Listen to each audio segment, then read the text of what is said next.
త్రివేంద్రం వెళ్ళిన వాళ్ళు అనంత పద్మనాభ స్వామి ఆలయం చూసుంటారు. నేను 2 సార్లు వెళ్ళాను. దర్శనం చేసుకున్నాను. అక్కడ 3 అరల్లాగా ఉంటది. ఆ లోపల నిద్రిస్తూ ఉంటారు. మనం 3 ద్వారాల నుంచి చూడాల్సి ఉంటుంది. ఎట్నుంచి చూసినా స్వామి మన వైపే చూస్తున్నట్టు ఉంటది. అది ప్రత్యేకత అనమాట. ఆ అనంత పద్మనాభ స్వామి ఆలయపు ఆస్తులు లక్షల కోట్ల రూపాయలనేది లెక్క కూడా కట్టనంతటి సంపద. దాన్ని సుప్రీంకోర్టు తీర్పు ద్వారా అంతా వెరిఫై చేసినా ఇంకా ఒక ద్వారం లోపల తీయలేకపోయారు. బంధం లోపల తీయలేకపోయారు అన్నటువంటి ప్రచారం. ఆ మధ్యన పూజలు చేసి అది ఓపెన్ చేశారు అన్నటువంటిది. అక్కడ పురాతనమైనటువంటి అనంత పద్మనాభ స్వామి బంగారపు విగ్రహం ఉంది అన్నటువంటిది అప్పుడు జరిగినటువంటి చర్చ. ఇప్పుడు స్పష్టంగా తాజాగా ఫ్రాన్స్ నుంచి నిపుణుల్ని భారతదేశం పిలుస్తున్నది.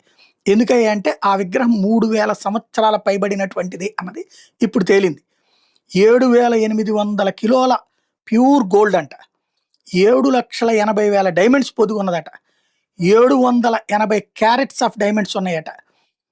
టోటల్‌గా 3000 సంవత్సరాల క్రితం దాన్ని రూపొందించారన్నటువంటి విషయం తేలింది. ఆ విగ్రహానికి రూపొందించారన్నటువంటి విషయం తేలింది. దానికి ఎన్ని కోట్ల రూపాయలన్నది లెక్క కట్టడం భారతదేశంలో ఉన్నటువంటి ఏ నిపుణుల వల్ల కాక ఇప్పుడు ఫ్రాన్స్‌కి సంబంధించినటువంటి ప్రత్యేక బృందాన్ని పిలుస్తున్నారట. వాస్తవానికి ఈ విగ్రహం కోసమనే, ఈ ఆస్తి కోసం అనంత పద్మనాభ స్వామి ఆలయం మీద అనేక దాడులు జరిగినాయి.